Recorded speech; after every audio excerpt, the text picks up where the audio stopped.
Ето една гатанка. Ще те представим една жена и ще те попитаме един единствен въпрос за нея. Ако знаеш отговора, спри видеото.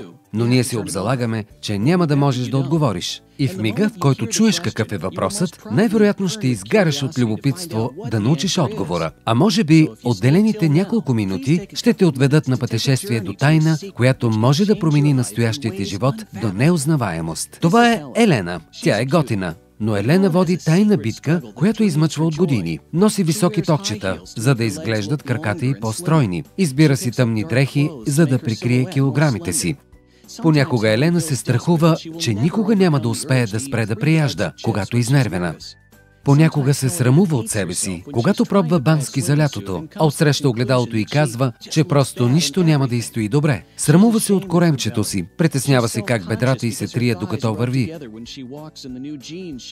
как дрехите й са размер L, а понякога XL.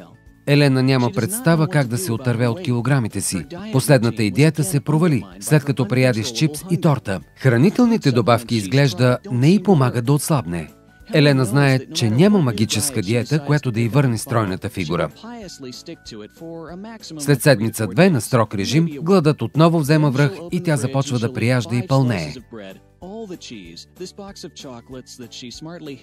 Гладът идва като буря, над която нямаш контрол и която не можеш да овладееш с повече воля.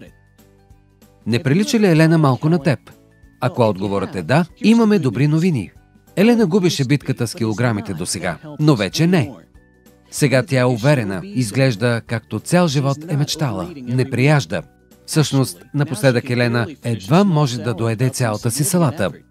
Върна всичките си дрехи размер L за рециклиране. Оказаха се твърде широки за новата й фигура. И знаеш ли какво? Елена може да яде каквото си пожелае без ограничения и пак да си остава слаба. Ето какво казва тя за промяната в живота си. Не ме мъчи вълчи глад. Естествено спрях да прияждам, когато съм изнервена.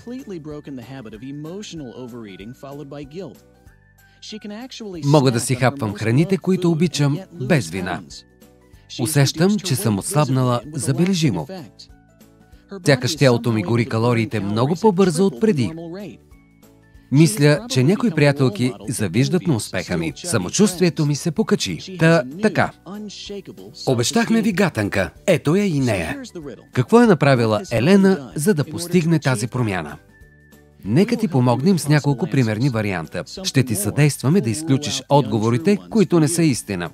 Може би Елена е спряла да яде тесто и е започнала да пие по 4 литра вода на ден. Не. Добре тогава. Открила е магически хапчета, които наистина топят мазнините и целулита без никакви усилия. Не, такива хапчета не съществуват. Подложила се на липосукция тогава. Отговорът отново е не. Гледаш ли внимателно? Защото досега отговорът на загадката за килограмите беше скрит зад една камара неверни предположения. Никога повече йо-йо ефект. Изключи спагетите и сладкото от менюто, търкай бедрата си с този зърнест вълшебен гел и забрави за целулита. Не ти ли звучат всички тези обещания като огромна глупост? След като изгледа видеото до тук, определено заслужаваш да научиш тайната. Затова ето го и дългоочакваният отговор. Напоследък един малко странен метод за отслабване доказа, че можем да сме слаби, без да броим всяка хапка и да тичаме на пътечката всеки ден. Хората, които са изпробвали тази чудата техника за вталяване, твърдят, че това е най-лесният и ефективен начин да се поддържа здравословно тегло, без да се отказваме от любимите си храни. Всеки от нас в даден момент се е опитвал да смъкне няколко килца. Било за конкретно събитие, заради наближаващото лято или просто защото се е чувствал зле в кожата си. Това е основната причина, поради която диетите, хапчетата и радикалните планове да избягваме тесто и други вредни храни могат да имат ефект само за изключително кратко време, след което отново се стига до прияждането. Един и същи финал на тържественото решение "От утре съм нов човек". Би било логично да успеем да отслабнем, ако открием правилния метод, нали? Колко начина за отслабване има в крайна сметка? Но има един, който не беше особено популярен досега. Нарича се Нидора и има едно страхотно преимущество, че Нидора по естествен начин намалява апетита и ни помага да едем 3-4 пъти по-малки количества от тези, с които сме свикнали. В резултат на това, стомахът ни се свива, като по този начин става невъзможно да приядем, дори да го искаме. Как ти звучи това? Изследванията в областта са категорични. Именно измъчването на тялото и ума с драконовски диети и ежедневни тренировки води до прияждане, защото тялото иска да компенсира за наложените му ограничения и няма сила на света, което да може да го спре. А след натъпването идва горчивата вина и срамът, че сме се провалили. Това е порочен кръг, от който не можем да излезем само с помощта на волята. Нидора е разработена като метод, който да се справи с основните пречки пред постигането на здравословно тегло. Изгарящото желание да приядем с вредни храни. Вълчият глад след лишение. Усещането за вина и безсилие. Емоционалното тъпкане. Нежеланието за тренировки. Слабата воля. Липсата на мотивация.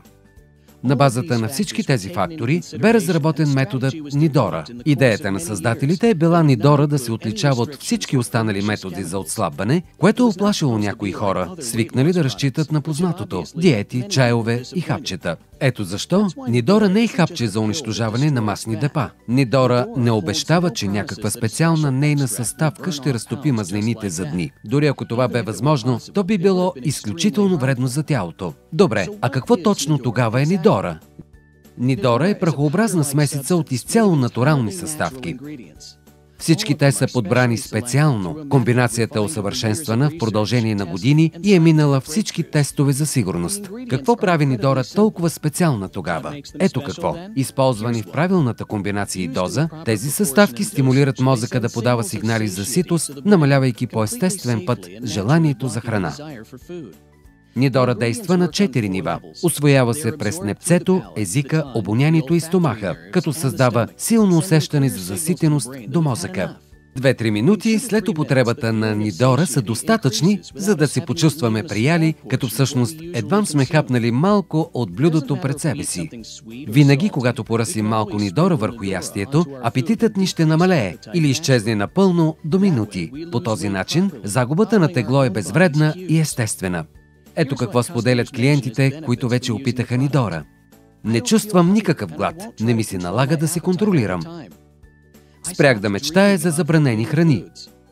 Вече не ме е страх, че волята ми ще подаде и отново ще приям. Наистина е трудно да си представим по-приятен и естествен начин да се справим с излишните килограми. И Елена не е вярвала, че ще се случи. Но се е случило именно по този начин. И това е отговорът на загадката. Няма невъзможни неща, само такива, чието решение предстои да бъде намерено.